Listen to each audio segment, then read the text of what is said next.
Hello and welcome to Photographica Podcast. This is a podcast devoted to photography.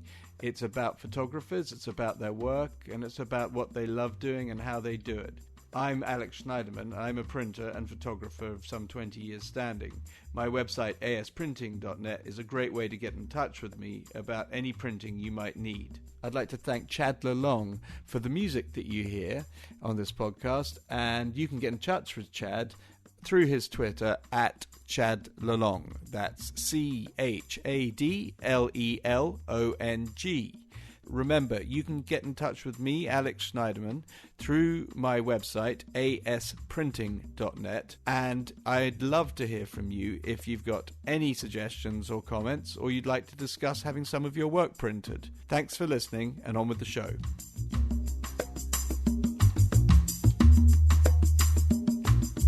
Hello and welcome to another edition of Photographica, a new conversation, and today's conversation is fascinating, as I hope they all are. And this one is with a chap who just wandered off the street into my studio, and I immediately saw something in him, and we got talking, and I could tell that there was a story there somewhere in behind the chat, and I kept going. And eventually, it turns out that this rather sort of unassuming Irishman is working on the most fascinating project. My instincts were right. There really was something to uncover. He is called James Mooney, and you can see his work by searching for Point, Shoot, Think. He doesn't really have a website. He just uses Instagram and Tumblr. But that belies the seriousness of his project, which I'm going to tell you about. He is covering gangland culture in the US and the UK, and although he is Irish-born from a poor part of Dublin, he is obsessed is the wrong word. He is very interested in building bridges from troubled youth to untroubled adulthood, is one way of putting it. But he's doing this by photographing and getting incredibly close to people that many of us would walk in the opposite direction from. Kids who do things which we may not approve of, or I don't know what view you take. Personally, I am neutral on these things because I believe that society dictates to such a degree where you find yourself, and if you find yourself a member of a gang, I'm not going to blame you for that at all.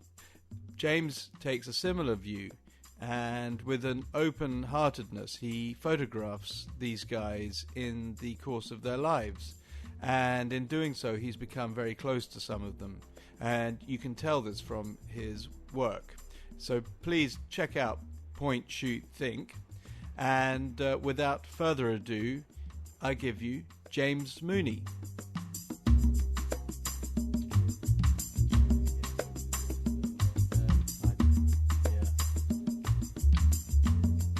Okay, hi. Try again. Hi, I'm here with James Mooney, who is a photographer who I met recently and was drawn to his work, which we'll go into in a minute. And I think, James, you live between London and New York? I live between London and New York. In New York, during the daytime I work as a hairstylist. Right. And by nighttime I go out and I follow my passion, which is photography. Right.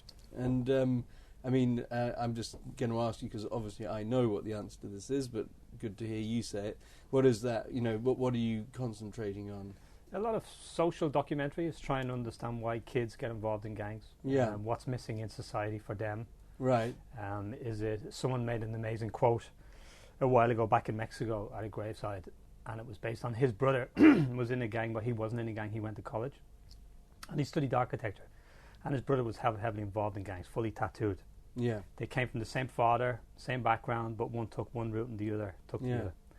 And his phrase was, is it nature or is it nurture why this happens? Right. And since he said that, I've always been trying to look back, and every time I meet these kids who are involved in certain things, that's the first thing that springs to my mind. Is it nature or is it nurture?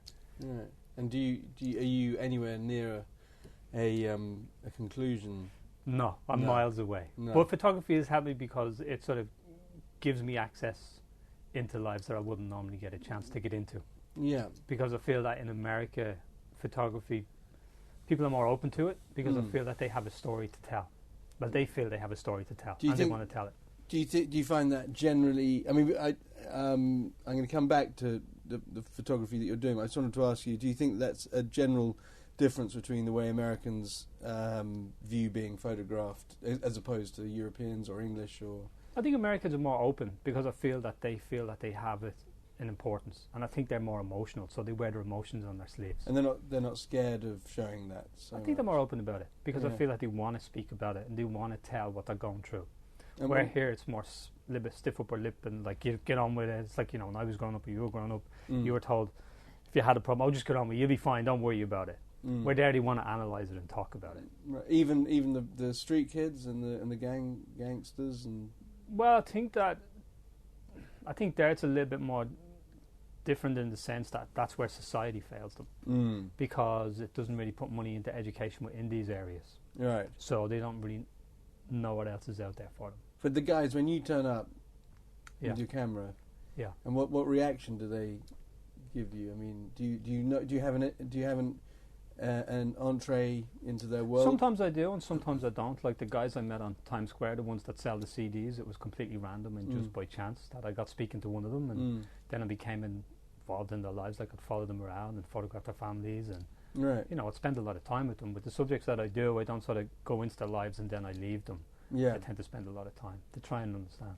And do you think, because I've been in this, not the same situation or same subject, but the same kind of situation where you feel like you're kind of, there's something interesting that you're trying to investigate, and that you might be encroaching on their private life. Do you think about that, about your relationship to their world? You a photographer, them living this sort of much harder reality. Sometimes I try and stay out of it because it's not for me to say what's right or what's wrong. Right. It's not there for me to judge. So I tend to live on the cusp. So you've got like 1 foot in and 1 foot out. Yeah, but it's like I go back to my life afterwards. I'm not going to say you shouldn't do this because that's not right. Yeah. If they do it, well then there's some force that's pushing them to do that. Yeah. You know what I'm saying? Whether it could be family life, the surrounding area where they live in. Yeah. So sometimes there's no support for them to have options in order to move forward and do something else with their lives. Yeah. Okay, so going back to Times Square, you met these guys selling CDs. How did that? And I think people would be interested, and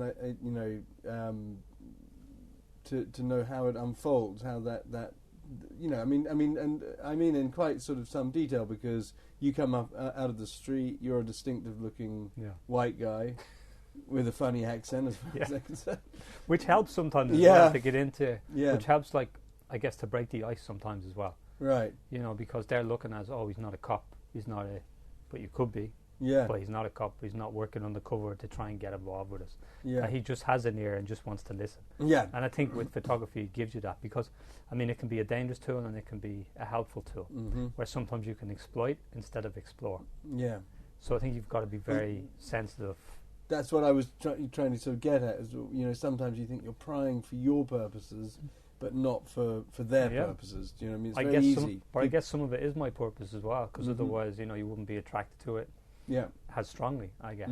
I mean, that it is kind of like, 'cause I think, am I right in saying that you came from a similar background? Yeah, I grew up in a pretty bad neighbourhood, and, we were surrounded by tell me a bit about that. So I grew up in Dublin, near a place called Smithfield. Right. I had a lot of council flats within the area.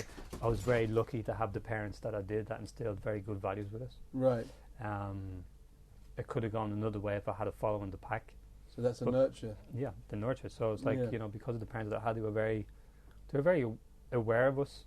They didn't sort of push it to one side, and they instilled good values in us. There was no cursing in the house. Yeah. If it was cursing, there was either soap put in the mouth that you got to wrap across the knuckles. And, so it was very basic, but it was very strong and ingrained inside you. So when you went outside the door, it was like you were very conscious of what it was like at home. Yeah. By the difference. Exactly. Yeah. Exactly. Well, you'd have young mothers screaming at their kids, but you'd look at it and go, oh, My mom doesn't do that. Yeah. But we were never hit as a child. We were lectured as children. My mom would keep repeating, don't do this, but it would go on for an hour. Instead of a slap and then it's over with, it'd be like, so it'd be constantly stuck in your head, so you wouldn't do it again. So I want to take you sort of back to Times Square in a minute, because I want to hear about that again. But you've taken us back to Dublin. At what point were you first conscious of photography? Oh, it was much later. My brother had a camera called the Praktika, and his name is Stephen, and he was like a studious, went to college, done engineering, but he always like tinkered around with cameras. Right. I picked up my first one was a Canon T50 when I was in London. My brother was over here as a headless, and I picked up a camera and just started doing bits of photography, but I don't remember much of it. But I remember that camera, and then a T70 and a T90. So I got the whole Canon selection. So well in the film era, anyway. Yeah, I mean, exactly. Yeah. But then what really got me into photography was when I moved back to Dublin. I met a photographer called Barry McCall, and he was a fashion photographer, and he gave me my first job doing hair. And then I began to see how important. I began to see how the difference between on the street and then seeing this other world where this magic was created, where it was a white backdrop, but you had to create something within that white backdrop, which to this day I still can't do. Really? No. So you're not a studio photographer? Definitely not a studio photographer, more of a people, so when I meet someone, then it's their story, and hopefully it evolves into something else. Like even going back to the Times Square guys, even with them, I'm still in contact with them, and it's like 5 years on. Yeah. So the project never ends. No, I mean that open-end project. So you kind of picked up a camera as partly from interest, but partly because of my brother. First because of your brother, but then you went into sort of the fashion industry. Yeah. And in that. Then worked with this photographer Barry McCall, and then through that, it opened up doors for me to work with a lot of other photographers, and one of them was a photographer called Perry Ogden, who'd done a book called Pony Kids, and he'd done a movie called Pabe Lakin. And when I had to work with Perry, it was amazing because he was like an eye-opener. It was a whole other world of photography that it was like he spent a lot of time with subjects. He sort of developed these narratives where it would take you on a journey to meet these people, like the Pony Kids. He's still in contact with them today as well, and I was sort of amazed at that, and he sort of educated me and other photographers outside of him as well. So what did you do for him? I done hair. I was a hairstylist for him. I see. Because he's a fashion photographer as well.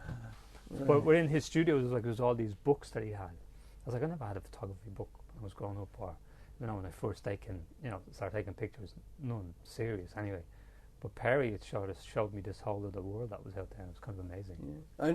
I know the book Pony Kids. Was that shot in a studio? No, it was all shot in the street in Smithfield. Yeah, but it's got white backgrounds. Yeah, he just put them up like what Avedon done. Oh, he just put up the white backgrounds. So he'd bring it down on it. The horse fair is the first Sunday of every month, and it's been going since the 1800s, I believe, but it still goes on today. And all the guys come up and buy and sell the horses and ride them up and down. And it's a beautiful book. Yeah, beautiful. Yeah. Because the connection he got with those kids as well was kind of beautiful. Right.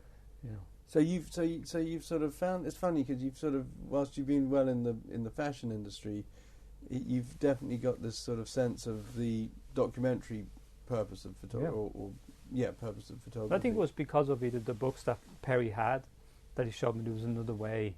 Because I don't really read that much and I don't really write that much, so photography was a great way of sort of exploring. Yeah. You know. Right, and it's like what you said earlier, I guess it's like it's exploring a part of me as well within the subjects that I do too. You know, because we all have the capability to be whatever, but we end up taking a path that leads us a certain way. Too true. And so now you're let's go back to Times Square, and you meet these guys. In some detail, how did the project unfold from there?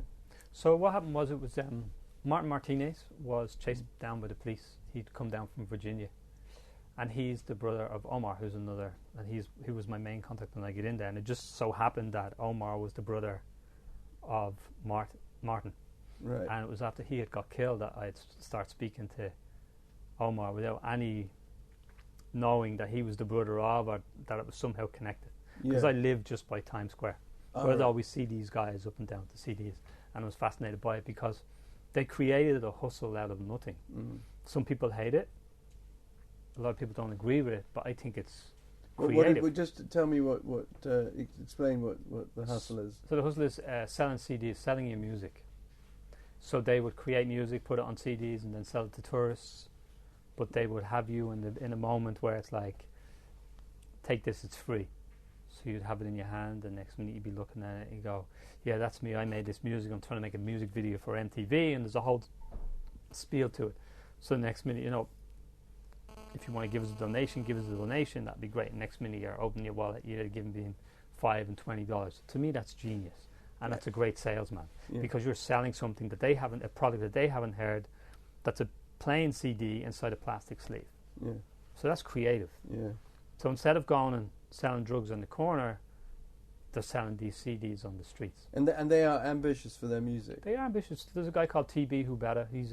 He's travelled a lot. He's been in France. He's just up in Canada at the moment.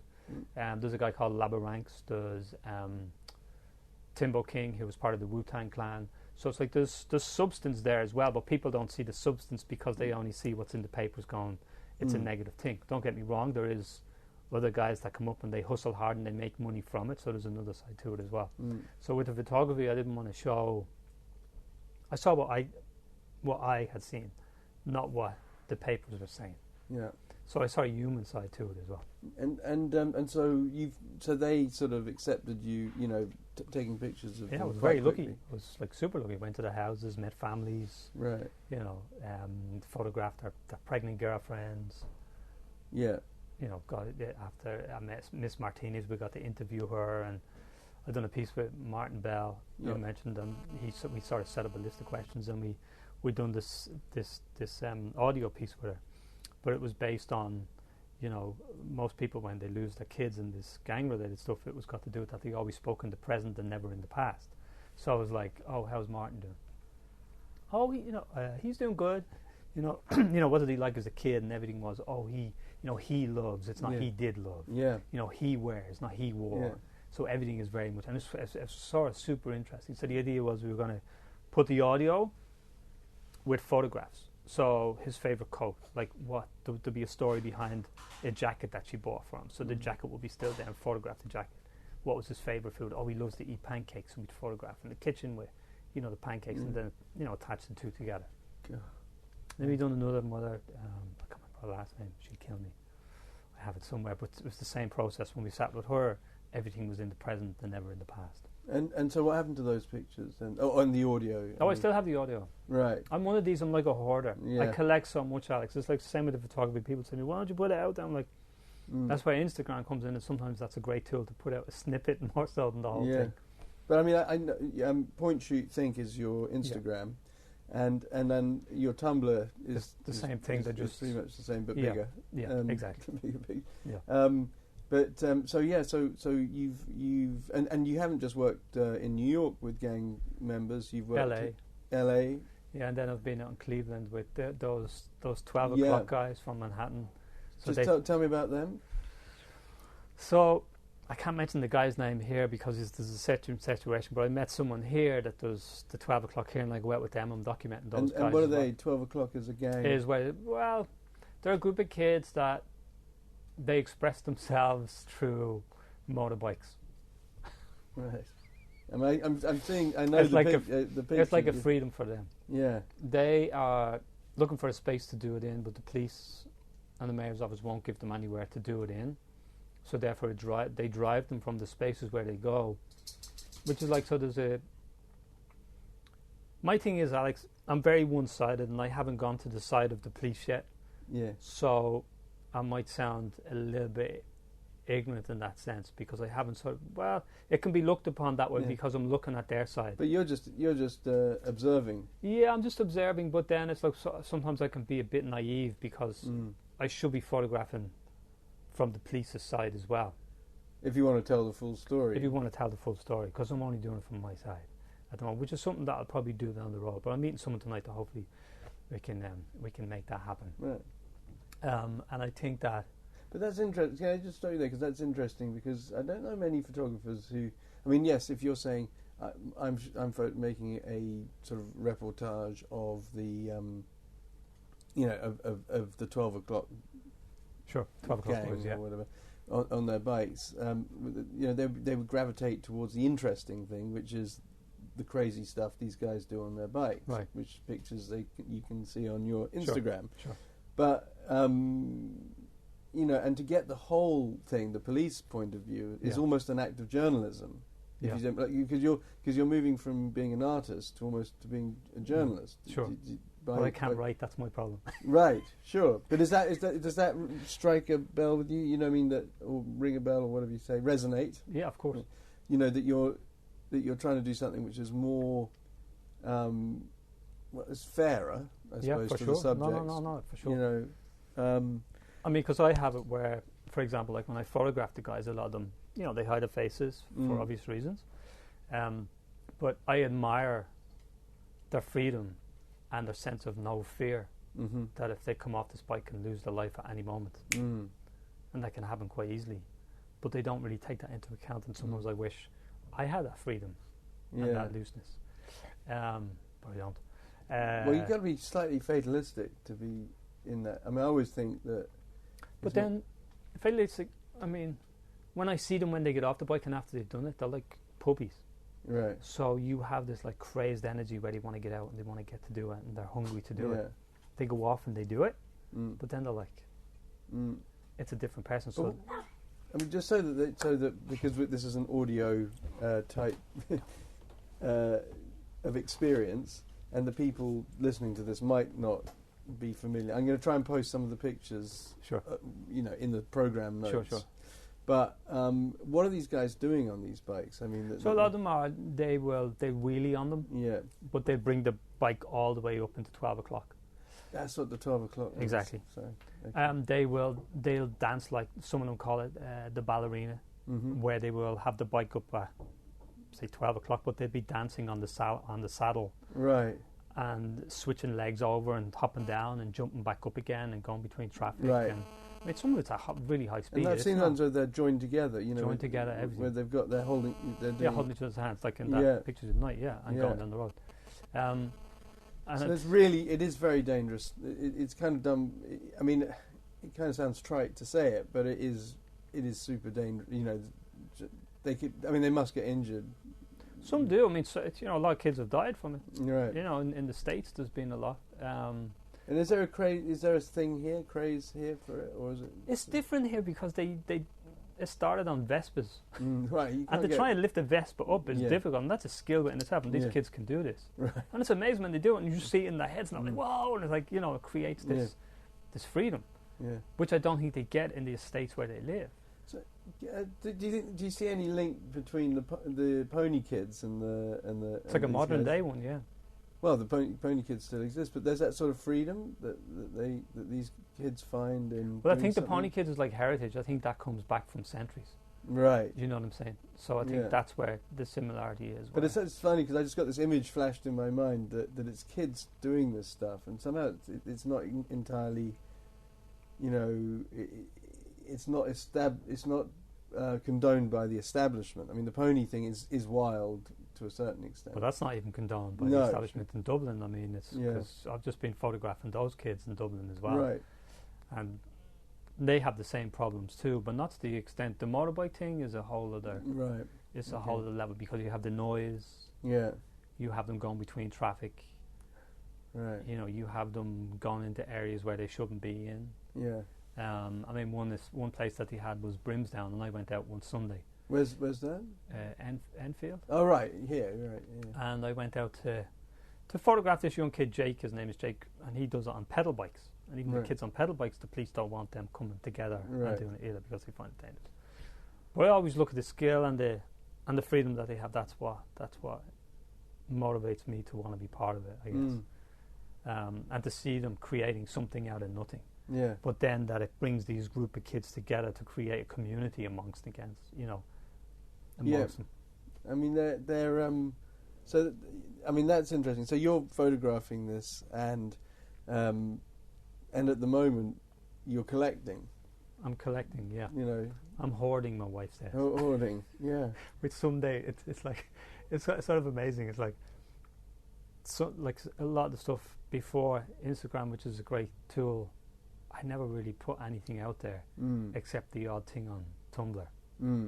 But previous to that, no. Yeah, it's funny that, because most photographers are sort of, I mean, you're showing, it's quite restricted, the view that you get of the work that you're doing. I mean, if you look at your Instagram account, point, shoot, think, you can see quite a breadth of work there. So you know that there's other stuff going on behind it. There's other stuff bubbling in there. And I really don't understand why you wouldn't, why you don't have a website, or you don't go into your work, you don't expose your work more deeply. What's my wife say? My problem is, like, so I can leave here. Yeah. It's like meeting you the other day. Yeah. Something that just happened and a situation occurs, and next minute I disappear. It's like with the boxing club in Dublin, with the boxers. It's like whether it's meeting. So I'm out walking my dog, and how I met the guys on the Vespers to start that project was I'm walking down the street, North Church Road, out walking the dog. I seen on the corner 20 kids on Vespers pulled up in the corner. I said, right, so if they're there tomorrow night, I'm going to walk up, I'm going to introduce myself, I'm going to say hello, and I want to photograph you. Next night came out, no one there. Second night came, there's a group of them there. I said, right, walked over, met the first guy, his name is David. I said, David, hey, how you doing? He says, who are you? I says, my name's James Mooney, I'm a photographer, I'd like to photograph. He goes, no, you're a cop. I said, no, I'm not a cop. You think a cop would be out walking a Pomeranian? You're having a laugh, right? And then they start laughing. Yeah. So then they start doing, there's pictures on my Insta at the very beginning of the whole thing. You'll see a group of them doing the stuff. And I ended up becoming really good friends with them. There's one of them is in prison now. Two of them are in prison now. But they were the two that introduced me to the rest of the group. Right. So I go out with them, and then I end up meeting this other guy, and the whole thing just keeps branching off, where I keep meeting people along the way. And it's very hard for me to sit down and edit. And then I think it's also a lack of experience when it comes to editing what is a good picture. You know what I'm saying? I do. This is interesting. Because I think that I shoot a lot and collect a lot, but then it's trying to find what is that image that says everything about this in one. And because I become so close to the subject, it makes it more difficult to edit, because I want to do the best for them. So you amass hard drives full of stuff. So you said something there. You said you want to do you want to do the best for them. Yeah.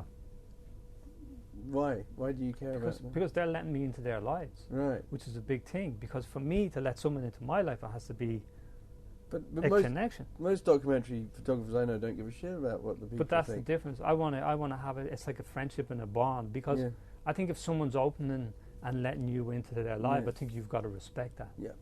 And I think that the certain photographers who spoke the other day, which I admire, Bruce Gilden, because he's consistent in his work. Yeah. So you can pick it up and you go, that's a Bruce Gilden picture. Yeah. So he has an identity and he has a brand. But for me, it's like, I don't know, that Do you think it's something to do, I think of it as slightly something metaphysical, in that Gilden's approach to people is much like his approach to life. You know, that's how he's wired. Yeah. So he's just confrontational, in your face. But maybe, as we were discussing, maybe behind all of that. Behind all that, he's different. He's like he's a super smart guy. Yeah. You know, and I think that I don't know what it is with him. I mean, he's very. I mean, he's what, in his 70s, but he's like, when he's out on the street, he's like a 20-year-old. Yeah, he's so in the moment and sees stuff that it's like ridiculous how he sees. It's like Gary Winogrand. I mean, it's like he's like that, but does a different sort of subject matter. But his eye, and I mean, it's his peripheral, amazing, and it's incredible to watch. I mean, Mary Ellen was another one. Yeah. God, rest in peace. She was another friend I got very close to as well. True hair. Yeah. You know, I met Bruce on the street. I met Mary Ellen through hair. But Mary Ellen, I'd done the parade with her once, the Thanksgiving Day parade. And just to see her in action when she's on the street versus the studio is a whole other thing. So did you were you photographing with her? Or I went for her one morning on Thanksgiving. It wasn't part of a class. I just tagged along with her and Martin because she done the Thanksgiving parade every year. Right. You know, I went up there with her early one morning. But her energy was like, I mean, it's insane. And I think that's what, because of the love and the passion for what she did, it was like invigorating. It was like, oh my God, I feel so old against this woman. Here's this woman that, you know, she came back from Mexico. She had an accident. She'd damaged her shoulder just a few months previous, but got herself back into shape again in the space of a couple of weeks, and she's out shooting again. You're like, amazing. So did the shooting with Mary Ellen Mark and getting to know Bruce Gilden, did that affect your photography? The way you photograph? Yeah, I thought it was shit. Because you begin to look at things and how they see things in such a totally... It's like, you know, my wife is like, her phrase to me is that whenever I come back with something, she goes, that's a snapshot. Yeah. What do you mean it's a snapshot?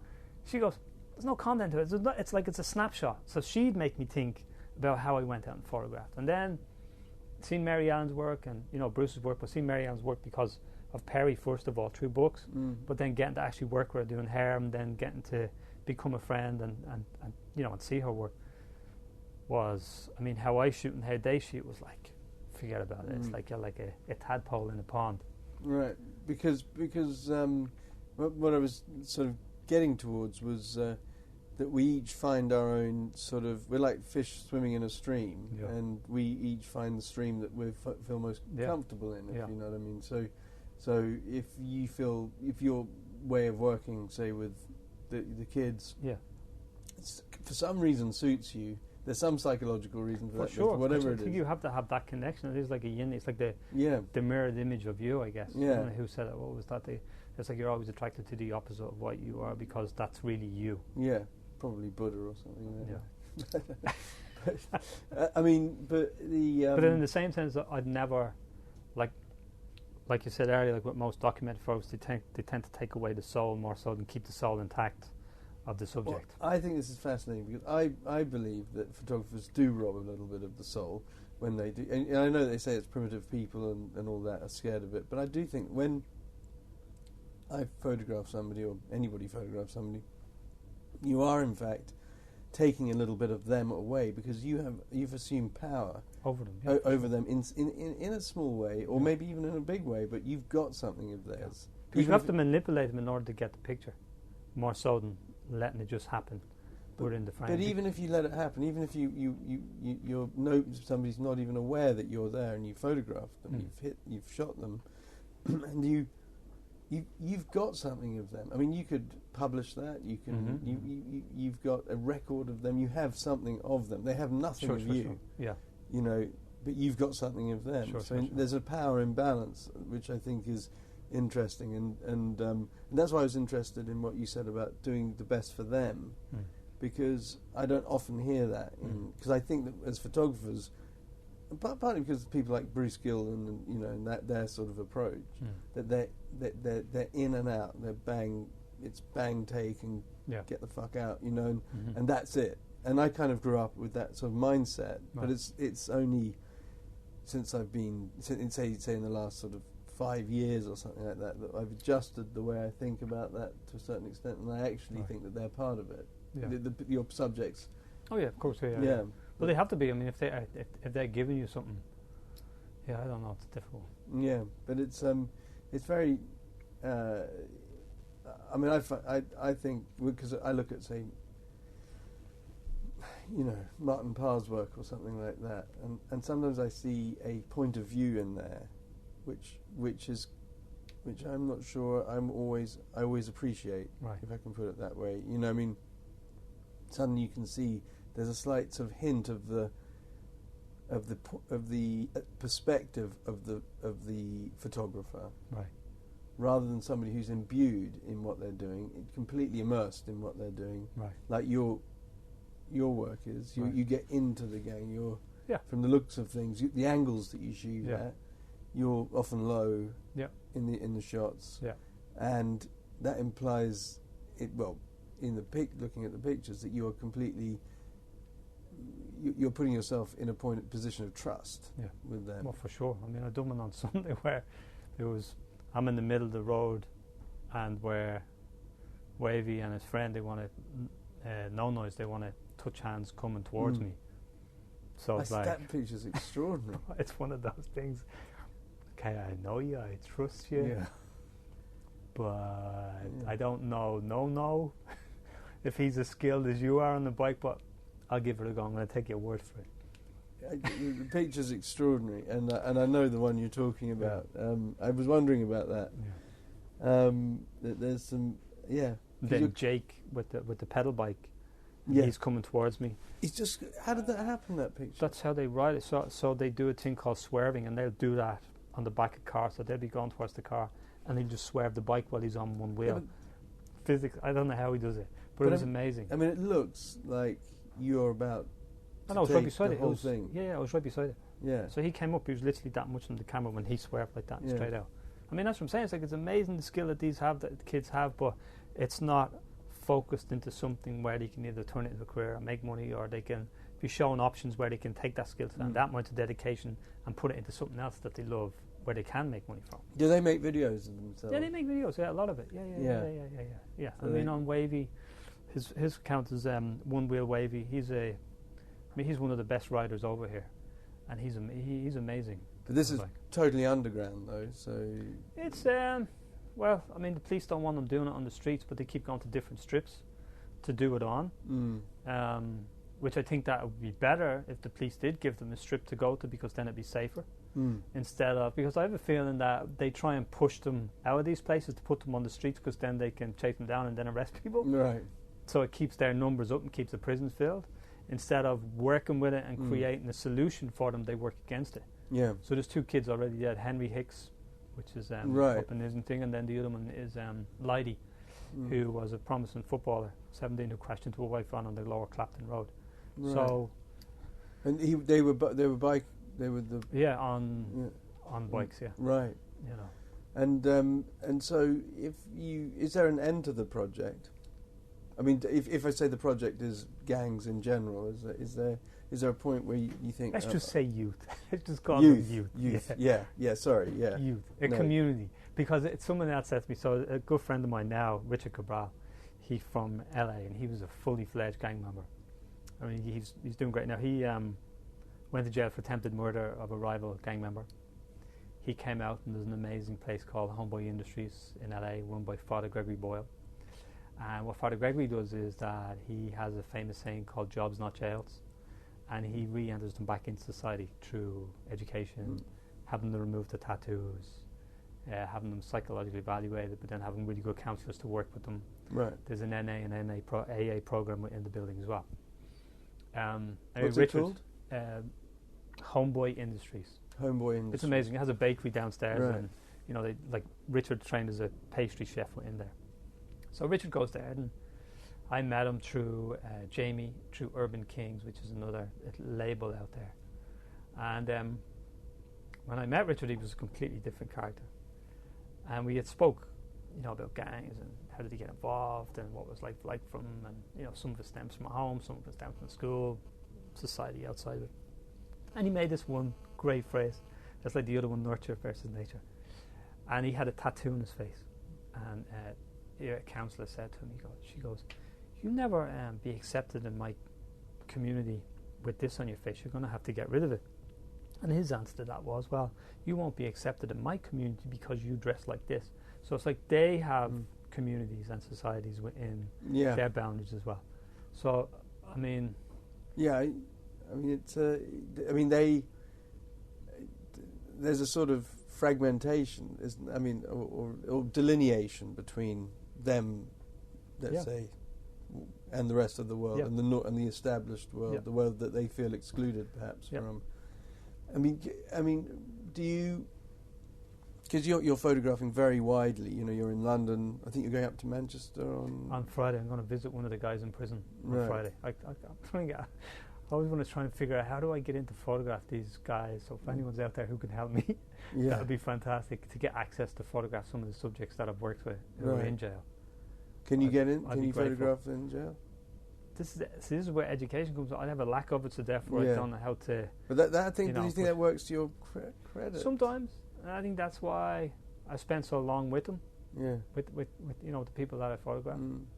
Yeah, and I mean, question I was going to ask you about your the way you view your own work. Do you find that leaving a long time after you've taken a picture makes it easier to evaluate it? You know, you were saying which is a good picture. You know, how do you choose a good picture? Yeah. I mean, and it seems like you, from what you say, I'm picking up that you find it quite hard to work. It's majorly hard for me. It's like, I know when I look, like I like that picture in a while, I know that's a great picture. But then it's sometimes when you're looking through stuff in certain books or whatever, certain photographers, you're like, I don't get that. But then you'll read someone who'll break it down, the scholar will break it down, you're like, oh, yeah, I sort of get it now. About your own work? No, about other people's work as well. Right. Because I don't really, Can anybody make you look at one of your own pictures differently by breaking it down? Yeah, my wife does. Right. Really? No, Perry has as well, and Mary Ellen did too. Bruce would just be blunt and go, shit. This doesn't work. There's nothing great about it at all. There's nothing nice, but I don't like it. And he just sits there and go, okay. But then he like, the thing I like about Bruce is that he's so blatantly honest and so brutish that you're like, okay, I'll take that. Where because he's so harsh a critique of his own work as well, then And also, if somebody's telling the truth, or at least their own truth, their own truth, then you can't ask for more than that, exactly. can you? Yeah. So do you, but in your selection process, because at some point you're going to collect. We talked the other day about I can't remember. I mean, I know that Gary Winogrand died with a lot of unexposed film, that's right, unprocessed film. Yeah. And there was a guy in Brooklyn, and some of you will remind me of his name, but who I think died with thousands and thousands. He never developed a role. He just took pictures. He just liked taking pictures. Amazing. Yeah. So he just had the same. In fact, I'm not even sure that he didn't take the same picture as well. There's a corner, and he would come out every single day and shoot. Corner after corner, amazing. And so the pictures aren't of different things; they're all of the same thing. But wow, he just didn't process them, and there were just boxes and boxes and boxes of rolls of film. Amazing. A bit like Vivian Mayer. I mean, look at that. I mean, sometimes that's the great thing about Instagram. A lot of people give out about it and they criticize it, and especially certain photographers. But I look at it as a way when I go through it, you can find some gold in there of some beautiful work that you would never get to see. Yeah. Like there's a guy called Kochi. Have you heard of him? Yeah, I have. I think I might follow him actually. Amazing. Yeah. And he posts not very often, but when he posts, I mean, you're like, oh my God, how did he do that? And how did he come up with that? Yeah. And it's so beautiful, but just so simple. And another photographer I came across was there was a thing called Light Stalkers. No, I don't know. I mean, the name's sort of familiar. I think it was a guy called Terry account. He's another Instagram account, really beautiful. But I came across this photographer called Moises Saman. Yeah, I mean, another one he was documenting. He'd done those a gang thing. He done. I thought I did know that. I think it was on El Salvador. But beautiful images, and always shot in black and white, but super beautiful. But then when he went to Iraq, he done the story in colour. Right. But I mean, his pictures are amazing as well. And it's like, with Instagram, you come across these things that you wouldn't have a chance of ever seeing. As a photographer, do you find it inspiring, or do you find it confusing, the number of images that you can find today? I find sometimes I get, what's the word? Not disillusioned. I get like, oh shit, my work is shit because look at this dude. This stuff is so much better than mine. And how am I ever going to do the same as it? You know what I mean? It's like he has a powerful image. I say, I don't know. I think you always judge your own work on other people sometimes. I compare my work. Yeah. I do. So someone had tagged one of my photographs to someone else. I think it was named Tom Olin or something. And I went and had a look at his pictures. And he done a little piece on the bike life stuff, and the pictures are amazing, super beautiful. He's from South London, I think. I wish I remember his Instagram thing. I don't know my thing. But his work and what he does is super beautiful as well. Yeah. So it's one of those. He's like, you need to feel like picking the hard drive and chucking it out because, like, oh shit, it's like I need to start all over again. Yeah, I know. I mean, you need that. Some people have that gift of having a sort of a clarity. A clarity or objectification of their own work. Yeah. Like they can see it for what it is. Yeah. And they don't feel so emotionally involved in it, perhaps. Yeah. And that's my problem. I think I get too emotionally attached with the subject, so therefore...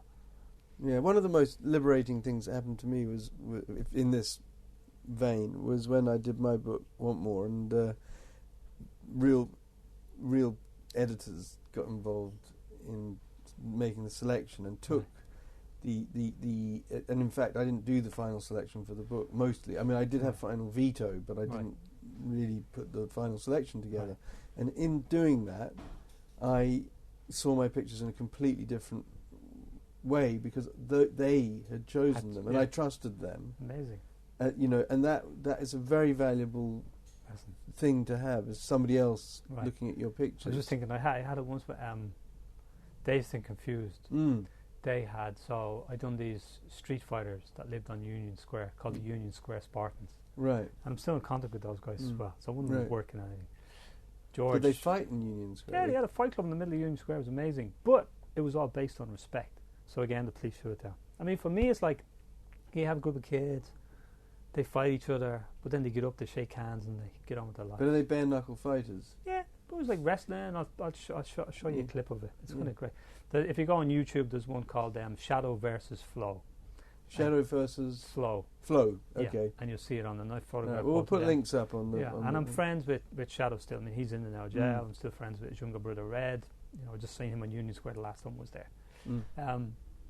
What was I going to say?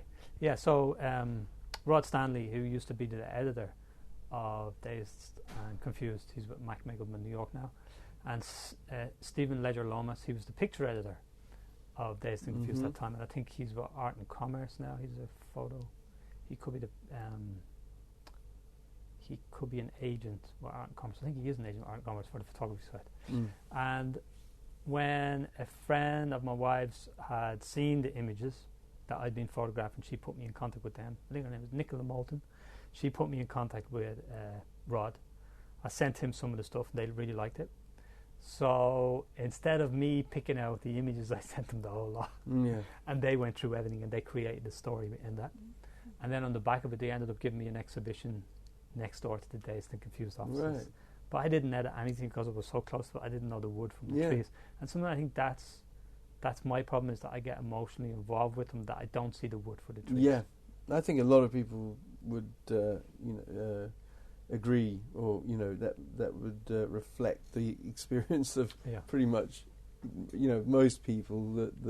And when it comes down to it, that there's I think you've got to shoot a lot to get objective about your own work. To be able to say, I don't like this picture, you've got to know that there's another better picture coming along down the pipe. But if you're not shooting a lot, you feel more precious about your. I mean, this is. No, it makes sense. Yeah. So if you keep accumulating or shooting, you can kind of be more brutal because you're going to be shooting again. Eggleston, he only shoots a frame a day, right? Right. So, I mean, but he doesn't put himself under the pressure in a way. I mean, I'm judging by his photography, by the nature of his photography, that say you do, or say Bruce Gilden does, or that there's another way of working. I mean, his pictures are inanimate mostly, and when you're dealing with animate objects, it's you're putting yourself, you're setting yourself up, I think, for a tougher job. Right. But I'm I don't know if I'm looking for the key. I think I'm very happy where you are. With where I'm happy being not happy. Kind of accepting that there's a certain sort of state that and I mean, one thing I noticed that you carry a camera with you pretty much all the time. Well, that and the iPhone. I mean, the iPhone's an amazing tool. I've become lazy with the camera of late because sometimes it's, you just see something, you can pick it up, you can capture it, and the tools that come with it now, like that Snapseed is an amazing app, and it's free. And then that VSCO, which is I've heard of that. I don't. So it has all the different film filters that you can get. Right. And it's kind of brilliant because you can really set up a style for who you are and what you're about.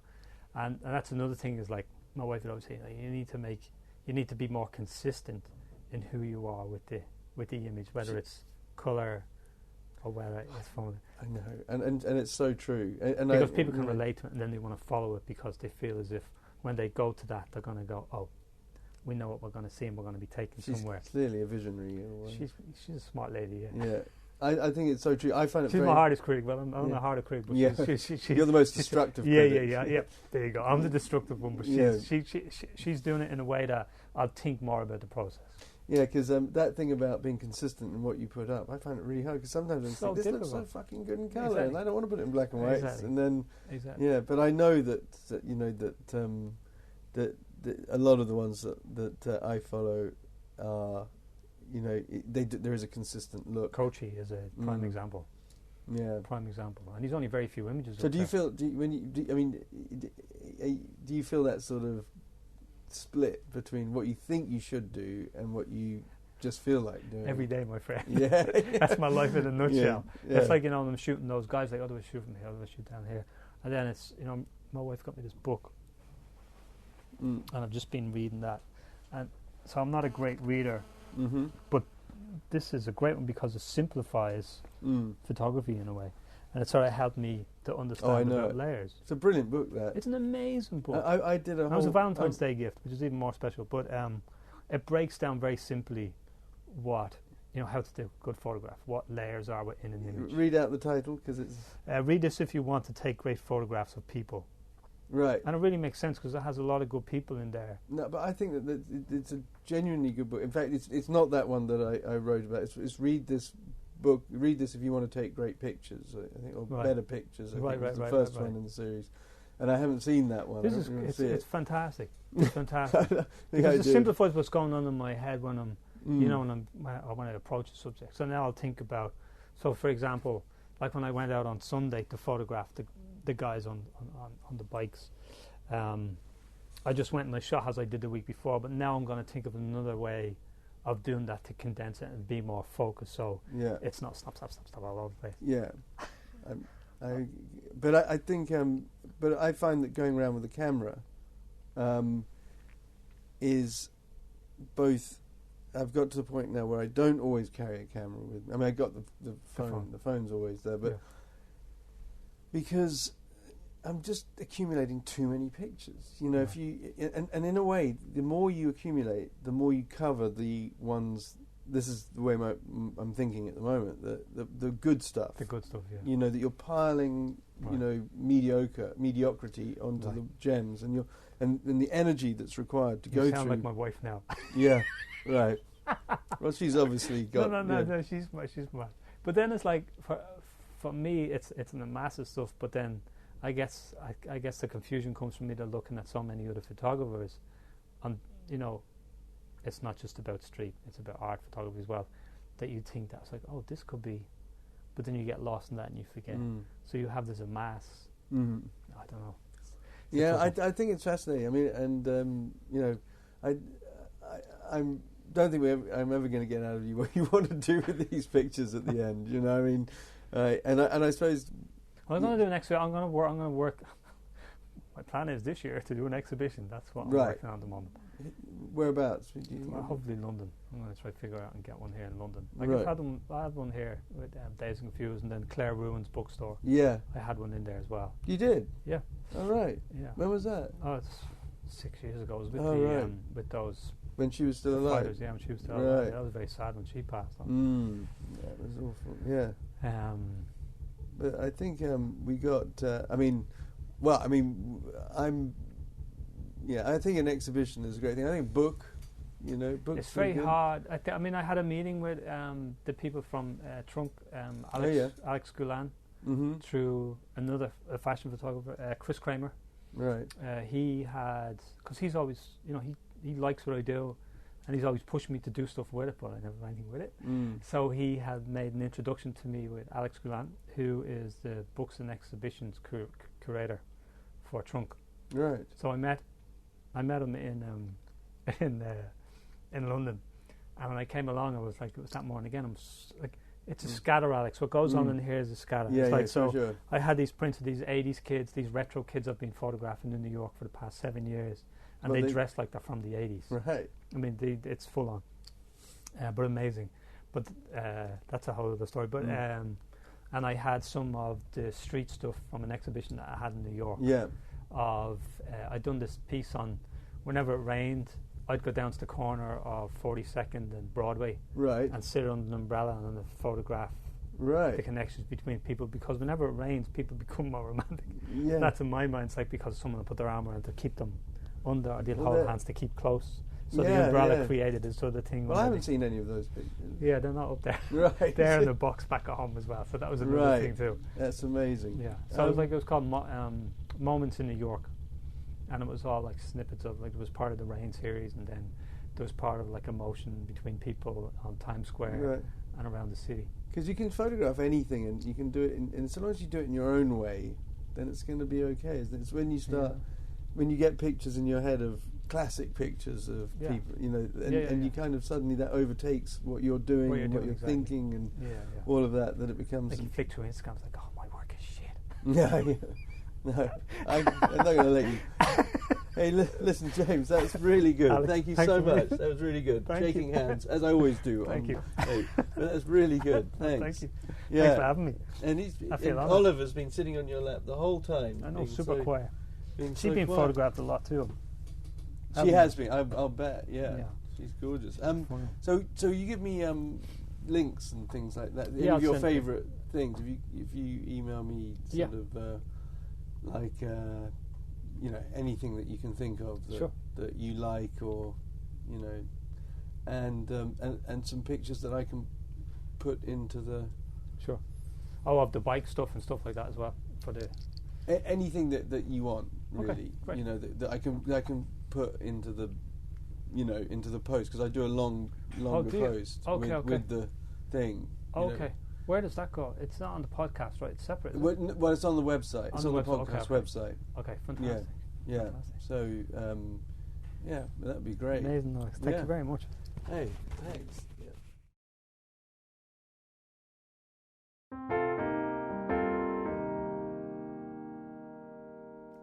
Thanks so much for listening to that conversation with James Mooney. Listening to it again as I've been editing, I'm struck by how modest James is. This is a really serious project. Many photographers have never and will never embark on such an amazingly deep, well-meaning project that seeks to not only investigate something artistically, but also to have an effect on society. And to that, I really raise my hat to James, because it really is the sort of photography, the sort of reportage that can change people's lives. He's such a humble, unassuming person that you would never know it if you met him, and unless you had the opportunity to talk to him about it. So don't hesitate to check out Point, Shoot, Think. That will take you to either his Tumblr or his Instagram, and it will leave you wondering why he doesn't have a great big website dedicated to his work. And certainly there must be, at some point, a big book in this. So, again, thank you for listening. You can check us out at asprinting.net and look for the Photographica link. And please don't hesitate to get in touch with us. I'm always happy to hear from you, and always happy to engage in any conversation regarding the podcasts, and more particularly the kind of printing that I do at AS Printing. So if you need fine art printing, come to asprinting.net and you will deal with me personally. There's nobody else. So please get in touch. Thanks for listening. I look forward to speaking to you next time.